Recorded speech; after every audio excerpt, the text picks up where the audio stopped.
الله أكبر ولله الحمد. الله أكبر الله أكبر. لا إله إلا الله والله أكبر. الله أكبر ولله الحمد. الله أكبر الله أكبر. لا إله إلا الله والله أكبر. الله أكبر ولله الحمد. الله أكبر الله أكبر. لا إله إلا الله والله أكبر. الله أكبر ولله الحمد. قد قال الله تعالى في القرآن المجيد: إن الله وملائكته يصلون على النبي يا أيها الذين آمنوا صلوا عليه وسلموا تسليما. الصلاة والسلام عليك يا سيدي يا رسول الله وعلى آلك وأصحابك يا خاتم النبيين. برادران اسلام، ماہ ذوالحجہ کا آج 10واں دن ہے. آج کا دن عید قربان، عید الاضحیٰ کا متبرک اور مقدس دن ہے. آج کے دن کو اصطلاح شریعت میں یوم النحر کہتے ہیں. آج کے دن سنت ابراہیمی پر عمل کرتے ہوئے اہل اسلام پوری دنیا میں جہاں جہاں آباد ہیں اپنے رب کریم کی رضا اور خوشنودی کو حاصل کرنے کے لیے قربانی کے جانور ذبح کرتے ہیں. آج کے دن عبادات میں سے سب سے پیاری عبادت اور نیک اعمال میں سے سب سے بڑا نیک عمل جو اللہ تبارک و تعالی کی بارگاہ میں زیادہ پیارا، پسندیدہ، محبوب اور مقبول عمل ہے، وہ قربانی کے جانوروں کو ذبح کرنا ہے اور سنت ابراہیمی کو ادا کرنا ہے. آج کے دن کوئی اور نیک عمل اس مقام تک نہیں پہنچتا جو مقام آج کے دن قربانی کے جانوروں کو ذبح کرنے کا ہے. نبی کریم صلی اللہ تعالی علیہ وسلم مدینہ منورہ میں ہجرت مدینہ کے بعد 10 سال ظاہری حیات طیبہ میں قیام پذیر رہے، اور ان 10 سالوں میں نبی کریم صلی اللہ علیہ وسلم نے کبھی بھی قربانی کا ناغہ نہیں فرمایا. اسلام کے حوالے سے دین کے بارے میں جو شکوک و شبہات اور غلط فہمیاں انٹرنیٹ کے ذریعے پھیلائی جا رہی ہیں، موبائل نمبرز پر میسیج آتے ہیں کہ اسلام میں ان قربانیوں کا کوئی دلیل اور ثبوت نہیں، یہ قربانیاں تو حاجیوں کے لیے ہیں اور یہ قربانیاں صرف مکہ میں ہوتی ہیں، منی میں ہوتی ہیں.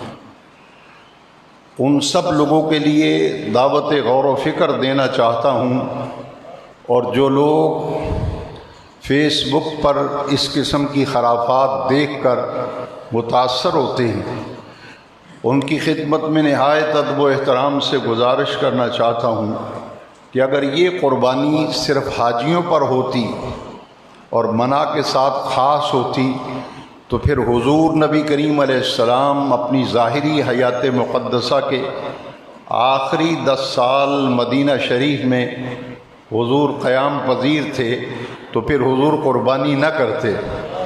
حضور نے تو 10 سال میں کبھی قربانی کا ناغہ نہیں فرمایا، اور حضور 2 قربانیاں فرماتے، ایک اپنی طرف سے اور ایک اپنی امت کی طرف سے۔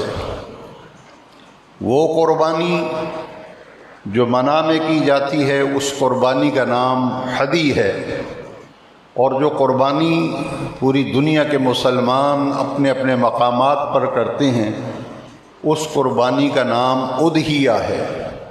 اب یہ لفظ اضحیہ پر نبی کریم صلی اللہ علیہ وسلم کی ایک حدیث شریف عرض کرنا چاہتا ہوں، تاکہ وہ تمام شکوک و شبہات، وہ غلط فہمیاں جو نئی نسل میں، نوجوانوں میں ایک منظم سازش کے تحت پھیلائی جا رہی ہیں، ان کا ازالہ ہو سکے۔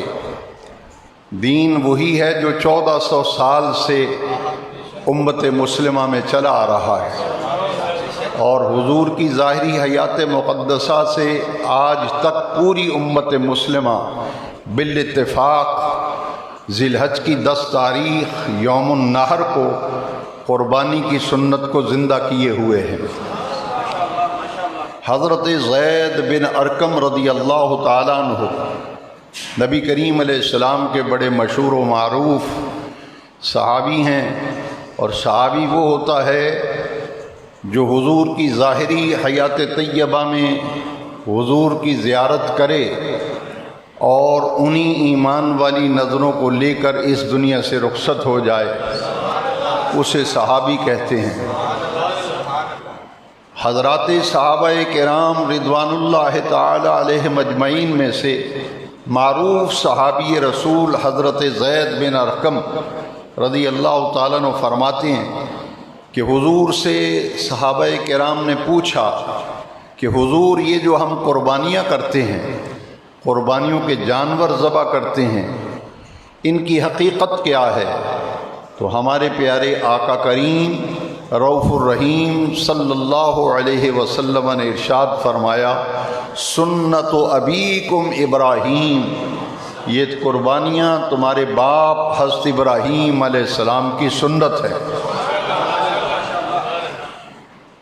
صحابہ کرام نے اگلا سوال عرض کیا، حضور سے پوچھا، وما لنا فیہا یا رسول اللہ صلی اللہ علیہ وسلم، ان قربانیوں میں جو ہم سنت ابراہیمی پر عمل کرتے ہوئے جانور ذبح کرتے ہیں قربانی کے، ان میں ہمارے لیے کیا اجر ہے، ہمارے لیے کیا ثواب ہے؟ حضور نے ارشاد فرمایا، لکل شعرۃ حسنہ، کہ قربانی کے جانور کے ہر بال کے بدلے میں قربانی کرنے والے کو حسنہ ملتا ہے، نیکی ملتی ہے۔ پھر صحابہ کرام نے تیسری بات پوچھ لی کہ جن جانوروں کے جسم پر بال نہیں بلکہ اون ہوتی ہے، ان کا کیا حکم ہے؟ تو نبی کریم علیہ السلام نے فرمایا، اون کی ہر تار کے بدلے میں قربانی کرنے والے کو حسنہ یعنی نیکی ملتی ہے۔ حضور نے فرمایا، یہ قربانیاں خوش دلی سے کیا کرو، اور قربانی کا عمل اتنا پیارا عمل ہے کہ جو شخص قربانی کا جانور ذبح کرنے کا طریقہ جانتا ہو تو اپنے ہاتھوں سے قربانی کا جانور ذبح کرنا یہ زیادہ فضیلت ہے، اور جو ذبح کرنے کا طریقہ نہیں جانتا اس کا وہاں پاس ہونا ضروری ہے۔ اگر وہ کسی مجبوری کی وجہ سے اجازت دے دیتا ہے، پاس نہیں ہوتا، تو اس کی قربانی تو ہو جاتی ہے، مگر افضل یہ ہے کہ قربانی کا جانور ذبح کیا جائے تو جس کی طرف سے قربانی کی جا رہی ہے وہاں موجود ہو۔ حضرت سیدہ عالم مخدومہ کائنات سیدۃ النساء الجنہ حضرت سیدہ ظاہرہ طیبہ طاہرہ فاطمۃ الزہراء سلام اللہ علیہا ورضی اللہ تعالیٰ عنہ، آپ کی طرف سے جب قربانی ہونے لگی تو پیارے نبی کریم صلی اللہ علیہ وسلم نے حضرت سیدہ پاک سے فرمایا کہ جب قربانی ہو تو آپ وہاں موجود رہنا، قربانی جب ہو تو تم وہاں موجود ہونا۔ فرمایا اس لیے کہ قربانی کے جانور کے خون کا پہلا قطرہ زمین پر بعد میں گرتا ہے، قربانی کرنے والے کے سب گناہ اللہ تبارک و تعالی معاف فرما دیتا ہے۔ سیدہ عالم مخدومہ کائنات سیدۃ النساء الجنہ مادر حسنین کریمین سیدہ طیبہ طاہرہ خاتون جنت زہرا پاک سلام اللہ علیہا ورضی اللہ تعالیٰ عنہا نے حضور سے بڑا پیارا سوال کیا کہ حضور یہ اجر صرف اہل بیت کے لیے ہے، ہمارے لیے ہے کہ یا ہماری آپ کی ساری امت اس کی مستحق ہے؟ حضور نے فرمایا ہاں، میری امت کے وہ لوگ جو قربانیوں کے جانور ذبح کرتے ہیں، قربانی کے جانور کے خون کا پہلا قطرہ بعد میں گرتا ہے، ان سب کے گناہ پہلے معاف ہو جاتے ہیں۔ یہ حدیث شریف سیاستہ کی مشہور و معروف کتاب ابن ماجہ شریف میں یہ حدیث شریف موجود ہے۔ حاضرین محترم، یہ قربانیاں جہاں حضرت ابراہیم خلیل اللہ علیہ السلام کی سنت ہیں، وہاں یہ قربانیاں میرے آقا کریم کی بھی سنت ہیں، یہ قربانیاں حضور کی بھی سنت ہیں۔ 10 سال حضور مدینہ شریف میں ہجرت مدینہ منورہ کے بعد قیام پذیر رہے، ان 10 سالوں میں حضور کبھی قربانی کا ناغہ نہیں فرمایا۔ اس اعتبار سے اب حضور کی امت کا کوئی فرد قربانیوں کا جانور ذبح کرے گا، اسے سنت ابراہیمی کا اجر بھی ملے گا، سنت مصطفیٰ کا اجر بھی اللہ تبارک و تعالیٰ اس کو عطا فرمائے گا۔ قرآن مجید میں اللہ تبارک و تعالیٰ نے سورہ صافات کی آیت نمبر 100 سے لے کر آیت نمبر 112 تک اس قربانی کا تفصیلی ذکر قرآن مجید میں رب ذوالجلال نے فرمایا۔ کم و بیش 12 آیات کے اندر قربانی کے واقعے کو ذکر فرمایا۔ حضرت ابراہیم خلیل اللہ علیہ السلام جب ہجرت فرما کر عراق سے مصر میں تشریف لائے، مصر سے پھر شام میں تشریف لائے، تو آپ کے ہاں ابھی اولاد نہ تھی اور عمر مبارک 80 سال سے متجاوز تھی کہ حضرت سیدنا ابراہیم خلیل اللہ علیہ السلام عراق میں بابل کے شہر میں دین کی دعوت و تبلیغ کا آغاز فرماتے ہیں۔ وہاں کچھ عرصہ دین کی دعوت دیتے رہے، پھر حالات کی وجہ سے ہجرت فرمائی، عراق سے مصر آئے، مصر میں قیام فرمانے کے بعد پھر شام میں تشریف لے گئے۔ جب شام میں پہنچے تو ابھی تک آپ کے ہاں کوئی فرزند نہیں تھا، بیٹا نہیں تھا۔ آپ نے رب کریم کی بارگاہ میں اپنے مبارک ہاتھ اٹھا کر اولاد کے لیے دعا مانگی، اور قرآن مجید میں اللہ تبارک و تعالی نے اس دعا کو قرآن کا حصہ بنا دیا۔ حضرت ابراہیم خلیل اللہ علیہ السلام دعا مانگتے ہیں، رب حبلی من الصالحین، یا اللہ مجھے صالحین میں سے ایک فرزند عطا فرما جو صالحین میں سے ہو۔ ادھر دعا مانگی حضرت سیدنا ابراہیم خلیل اللہ علیہ السلام نے، اللہ تبارک و تعالی نے انہیں ایک ایسے فرزند کی بشارت عطا فرمائی۔ فرمایا فبشرناہ بغلام حلیم، ہم نے انہیں ایک بردبار حلیم الطبع فرزند بچے بیٹے کی ہم نے انہیں خوشخبری بشارت مژدہ جاں فضا عطا فرمایا۔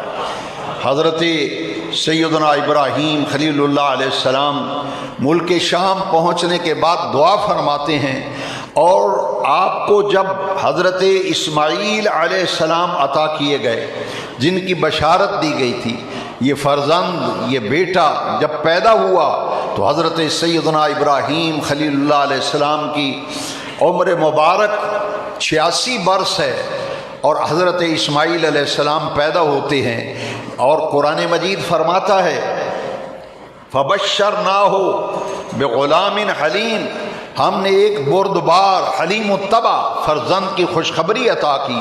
وہ فرزند جب عطا کیا گیا، اب قرآن مجید کی زبانی سنیے کہ قرآن حضرت اسماعیل علیہ السلام کی قربانی کو کس فصاحت و بلاغت کے ساتھ رب جلیل نے قرآن میں بیان فرمایا۔ ارشاد باری تعالیٰ ہوتا ہے فلما بلغ معه السعی قال یا بنی انی اری فی المنام، وہ بیٹا، وہ فرزند جو 86 برس کی عمر میں عطا کیا گیا تھا، جو آنکھوں کی ٹھنڈک تھی، جو دل کا چین اور قرار تھا، بڑھاپے کی بیساکھیاں تھیں جن کو دیکھ کر دل کو قرار و سکون ملتا تھا، جب وہ اس عمر کو پہنچے کہ اپنے والد گرامی کے ساتھ دوڑ دھوپ کر سکیں، ان کے ساتھ کاموں میں ہاتھ بٹا سکیں، معاونت کر سکیں، فلما بلغ معه السعی، اس عمر کو جب پہنچے، اس وقت اللہ تبارک و تعالی نے حضرت ابراہیم خلیل اللہ علیہ السلام کو ان کی قربانی کا حکم دیا۔ قابل توجہ بات ہے، عید الاضحیٰ، عید قربان کے عظیم الشان اس علاقے کے مرکزی اجتماع میں روح قربانی کے حوالے سے ایک اہم بات آج آپ تک پہنچانا چاہتا ہوں، توجہ سے ذرا سماعت فرمائیں۔ 86 برس کی عمر ہے اور حضرت اسماعیل عطا کیے جاتے ہیں۔ جب وہ والد ماجد کے ساتھ کام کاج میں ہاتھ بٹانے میں عمر کو پہنچے ہیں، مفسرین نے کرام نے فرمایا 13 سال سے لے کر 14 سال کے درمیان آپ کی عمر مبارک تھی۔ 13 برس عمر تھی یا 13 برس سے کچھ زیادہ تھی، بعض مفسرین کرام نے 14 سال بھی لکھی ہے۔ اس عمر میں 86 سال کی عمر میں عطا کیے گئے، اور جب اس عمر کو پہنچے تو حضرت ابراہیم علیہ السلام کی عمر مبارک 100 برس کے قریب تھی، 99 برس یا اس سے کچھ زیادہ تھی، 100 سال کی عمر کے قریب بوڑھا باپ ہے، اس عمر میں بیٹا ملا ہے۔ حکم کیا آتا ہے؟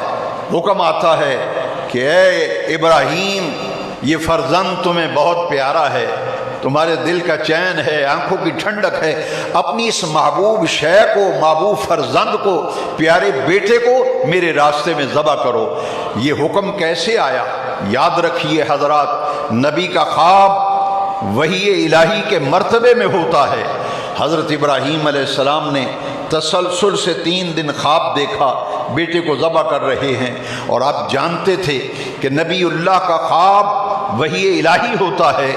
آپ نے اپنے بیٹے کو لیا اور سمجھ گئے کہ اللہ تعالیٰ نے مجھے بیٹے کی قربانی کا حکم دیا ہے، ساتھ لے کر اس مقام پر پہنچے جسے وادی منع کہتے ہیں، جو مکہ مکرمہ کے نواح کے اندر ہے، جہاں حاجی یوم الترویہ کو جاتے ہیں، قربانیاں کرتے ہیں۔ اس میدان میں جب پہنچے تو 99 برس عمر یا اس سے زیادہ حضرت ابراہیم علیہ السلام کی، 13 سال یا اس سے زیادہ عمر حضرت سیدنا اسماعیل ذبیح اللہ علیہ السلام کی ہے۔ وہاں بیٹے کو لے گئے، چھری بھی لی، رسی بھی لی، قربانی کرنے کے لیے گئے۔ حاضرین محترم، ذرا غور کیجئے، ہر عبادت کا ایک ظاہر ہوتا ہے، ایک باطن ہوتا ہے۔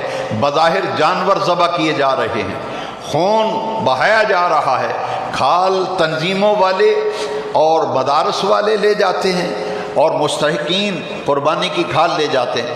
گوشت قربانی کرنے والا خود بھی کھاتا ہے، دوست احباب کو بھی بھیجتا ہے، عزیزوں کو بھی، فقراء و مساکین کو بھی بھیجتا ہے۔ یہ ہے ظاہری عمل، اس کے اندر ایک باطن ہے، ہر عبادت کے اندر ایک باطن ہے، مغز ہے۔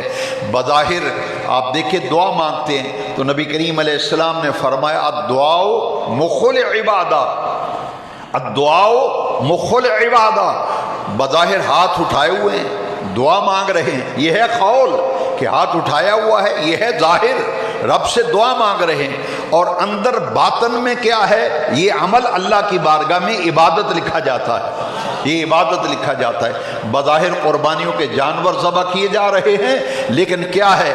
یہ آج جانور ذبح کرنا، خون بہانا، گوشت کھانا، کھلانا، یہ عمل آج عبادت بن گیا۔ سارا سال لوگ جانور ذبح بھی کرتے ہیں، گوشت کھاتے بھی ہیں، مگر وہ ذبح کرنا، وہ گوشت کھانا کھلانا عبادت نہیں۔ آج کے دن، کل کے دن، پرسوں کے دن، کہ قربانی صرف 3 دن ہے، ذوالحجہ کی 10، 11، 12 کو جو جانور اللہ کی رضا کے لیے قربانی کے جانور ذبح کیے جائیں گے، ان کا ذبح کرنا بھی عبادت، ان کا گوشت کھانا بھی عبادت، ان کا گوشت کھلانا بھی عبادت۔ باقی ساری سال جتنے جانور ذبح کرو، جتنے گوشت کھاؤ کھلاؤ، وہ عبادت نہیں۔ یہ ہے ایک ظاہر، ایک باطن، اور اس باطن کے اندر بھی ایک باطن ہے، اس باطن کے اندر بھی ایک باطن ہے۔ وہ کیا ہے؟ وہ سورہ حج کی آیات مقدسہ پڑھ کر کے دیکھیے۔ سورہ حج کے اندر رب ذوالجلال نے روح قربانی کو بیان فرمایا، لن ینال اللہ لحومها ولا دماؤها ولکن ینالہ التقوی منکم، کہ قربانی کے جانور جو تم ذبح کر رہے ہو، ان کا گوشت بھی اللہ کی بارگاہ میں نہیں پہنچتا، ان کا خون بھی نہیں پہنچتا، بلکہ وہ نیت، وہ ارادہ، وہ جس کی بنیاد پر تم قربانی کے جانور ذبح کر رہے ہو، تمہارا وہ اخلاص، تمہارا وہ دل کا ارادہ، وہ تمہارا تقوی، اس کی رسائی رب کریم کی بارگاہ میں ہے۔ اللہ کی بارگاہ میں اگر قبول ہوتا ہے تو وہ کیفیت، وہ حالت، وہ جذبہ جس کے تحت جانور ذبح کیے جا رہے ہیں، وہ اللہ کی بارگاہ میں پہنچتا ہے، اور رسائی اگر اللہ کی بارگاہ میں ہے تو اس عمل کی رسائی ہے جو دل کے اندر موجود ہے، جو دل کے اندر موجود۔ وہ کیا ہے؟ وہ کیا ہے؟ آج توجہ سے سن لیں، وہ کیا ہے؟ روح قربانی، حکمت قربانی، یہ عبادت ہے۔ جانور ذبح کرو، گوشت کھاؤ کھلاؤ، یہ کھانا بھی عبادت، کھلانا بھی عبادت، جانور خریدنا بھی عبادت، اسے پالنا بھی عبادت، اس کو ذبح کرنا بھی عبادت۔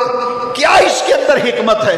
حکمت یہ ہے، جب حضرت اسماعیل علیہ السلام کی قربانی کا حکم آیا تو حاضرین محترم، نماز عید کے اجتماع میں آنے والے عشاقان رسول، ذرا غور تو کیجئے، اپنے دل میں جگہ دیجئے۔ آج ہم پوچھتے ہیں اس کی کیا وجہ ہے؟ اس کی کیا وجہ ہے؟ کیا حضرت ابراہیم علیہ السلام خلیل اللہ علیہ السلام نے اپنے رب سے پوچھا تھا کہ یا اللہ 86 برس کی عمر میں تو نے بیٹا دیا، اب اس کی قربانی کا حکم آ گیا، 13 سال بعد 99 سال میری عمر ہے، بڑھاپا ہے، آزاد جو ہیں وہ بہت ان کے اندر جو کمی واقع ہو گئی، قوت کے اندر، قوت مدافعت میں کمی ہو گئی، اب ذبح کرنے کا حکم دے رہا ہے۔ یا اللہ یہ ذبح کرنے کا حکم کیوں دیا جا رہا ہے؟ یہ کیوں حکم دیا جا رہا ہے؟ اس کی وجہ کیا ہے؟ اس کا سبب کیا ہے؟ آپ نے پوچھا؟ نہیں پوچھا۔ نہ حضرت اسماعیل علیہ السلام کو جب بنا میں لے گئے، فرمایا یا بنی انی ارا فی المنام انی اذبحک، مضارع کا صیغہ ہے، اے بیٹے، اے فرزند، اے میرے پیارے بچے، میں دیکھ رہا ہوں، میں تجھے ذبح کر رہا ہوں۔ یہ مضارع کا صیغہ ہے، معنی کیا بنتا ہے؟ میں خواب دیکھا ہے، میں تمہیں ذبح کر رہا ہوں۔ اور آگے کیا فرمایا؟ فانظر ماذا ترى، باپ بھی جانتا ہے کہ نبی کا خواب اللہ کی وحی کے مرتبے میں ہے، بیٹا بھی نبی ہے، وہ بھی جانتا ہے کہ نبی کا خواب وحی کے مرتبے میں ہے۔ نہ باپ پوچھتا ہے، نہ بیٹا پوچھتا ہے کہ یا اللہ وجہ کیا ہے؟ کیا حضرت اسماعیل علیہ السلام نے پوچھا تھا کہ مجھے جو ذبح کیا جائے گا، میری گردن کاٹی جائے گی تو مجھے جرم تو بتایا جائے، یہ کیوں حکم دیا جا رہا ہے؟ وہ بھی جانتے تھے، یہ بھی جانتے تھے، جب اس کا حکم آ جائے، پھر عقل میں آئے یا نہ آئے، بات سمجھ میں آئے نہ آئے، پھر اپنے رب کریم جو ساری کائنات کا خالق و مالک ہے، جس نے حضرت اسماعیل حضرت ابراہیم کو عطا کیے تھے، مالک بھی وہ ہے، خالق بھی وہ ہے، دیا بھی اس نے ہے، ذبح کرنے کا حکم بھی وہ دے رہا ہے۔ ذبح کرنے کا تو یہ پوچھنے کی ضرورت ہی نہیں تھی، کیونکہ دیا اس نے ہے، وہی حکم فرماتا ہے جو میں نے دیا ہے یہ تمہیں بہت پیارا ہے، یہ بہت محبوب ہے، اسے قربان کرو میرے راستے میں۔ نہ انہوں نے پوچھا نہ انہوں نے پوچھا، کیوں؟ تاکہ قیامت تک آنے والے جن میں قربانی کا عمل عرش والے رب نے جاری فرمایا، وَتَرَكْنَا عَلَيْهِ فِي الْآخِرِينَ، قیامت تک آپ کی یاد زندہ و جاوید رہے گی، قربانیاں ہوتی رہیں گی، سنت ابراہیمی پر عمل ہوتا رہے گا۔ نہ پوچھا ہے، بیٹے کو کہتے فانظر ماذا ترى، بیٹا یہ نہیں کہتا ابا جی سوچنے کا موقع تو دو، سوچنے کا موقع تو دو، رب سے پوچھو تو صحیح، یا میں پوچھتا ہوں، نہیں کہا، کیونکہ وہی الہی تھی، حکم رب کا آ جائے بات عقل میں آئے نہ آئے۔ تو بیٹا کہتا ہے فانظر ماذا ترى کا لفظ جب سنا تو فوراً فرما یا ابت فعل ما تؤمر، ابا جان جس کام کا حکم اللہ نے آپ کو دیا ہے تاخیر نہ کیجئے، فوراً اپنے رب کریم کے حکم پر عمل کرتے ہوئے مجھے ذبح کر دیجیے، مجھے ذبح کر دیجیے، میرے رب کا حکم آیا ہے، میرے رب کے حکم کے سامنے میری گردن جھکی ہے۔ باپ بھی کہتا ہے رب کے حکم کے سامنے میں نے گردن جھکا دی، بیٹے نے بھی کہا ابا جان میں نے رب کے سامنے اپنی گردن کو جھکا دیا، اس کے حکم کے سامنے، اس نے قربانی کرنے کا حکم دیا ہے میں نے گردن جھکا دی۔ اب عرش والا رب قرآن میں فرماتا ہے باپ بیٹے کی گفتگو، ان کا گردن جھکانا، ان کا مطیع ہو جانا، اللہ کے حکم کے سامنے فرما بردار بن جانا اللہ کو اتنا پسند آیا، بے نیاز رب نے قرآن کا حصہ بنا دیا۔ فرمایا فلما اسلما، جب باپ نے بھی اللہ کے حکم کے سامنے گردن جھکا دی، بیٹے نے بھی اللہ کے سامنے حکم کے سامنے گردن اسلما، تسنیہ کا صیغہ ہے، باپ کی گردن بھی جھکی، بیٹے کی بھی، کس کے سامنے؟ اللہ کے حکم کے سامنے، حکم کے سامنے اپنی محبوب شے قربان کرو۔ پھر کیا کیا؟ گردن جھکائی نا، وَتَلَّهُ لِلْجَبِينِ، سورہ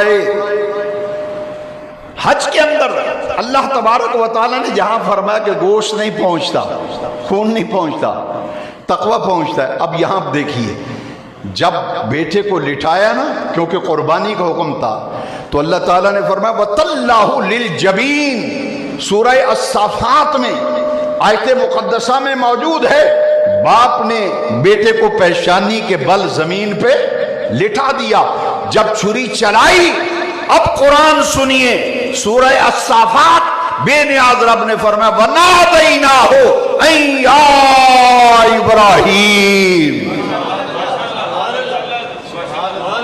اے ابراہیم، میرے لفظوں پہ غور کرنا، 2 منٹ باقی ہیں، آخری بات ہے۔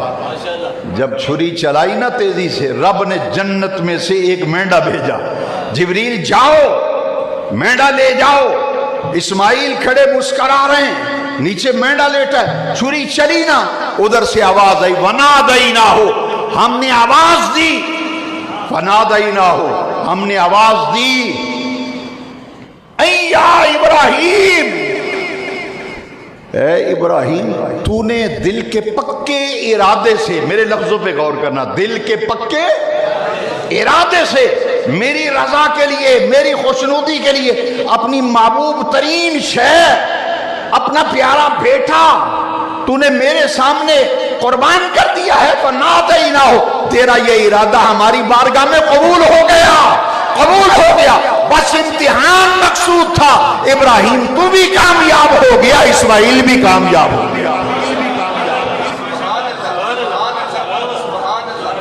امتحان مقصود تھا۔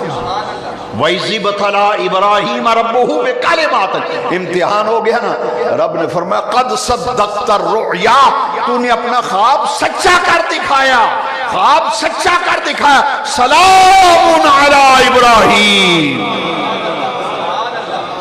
ھذا لبلاء مبین، عرش والا رب کہہ رہا ہے او دنیا والو، بیٹا 100 سال کی عمر میں قربان کرنے کا حکم ہو رہا ہے، رب بھی پکارا، رب نے فرمایا یہ بہت بڑی آزمائش تھی، پیارا بیٹا قربان کرنا، اسماعیل نے میرے سامنے، میرے حکم کے سامنے محبوب ترین بیٹا بھی قربانی کے لیے لٹا دیا، بس ہمیں یہ دل کا ارادہ اتنا پیارا لگا، وَتَرَكْنَا عَلَيْهِ فِي الْآخِرِينَ، پھر قیامت تک آپ کی سنت کو ہم نے جاری فرما دیا۔ یہ ہے سنت ابراہیمی، صفحے بنا لیجئے، نماز کا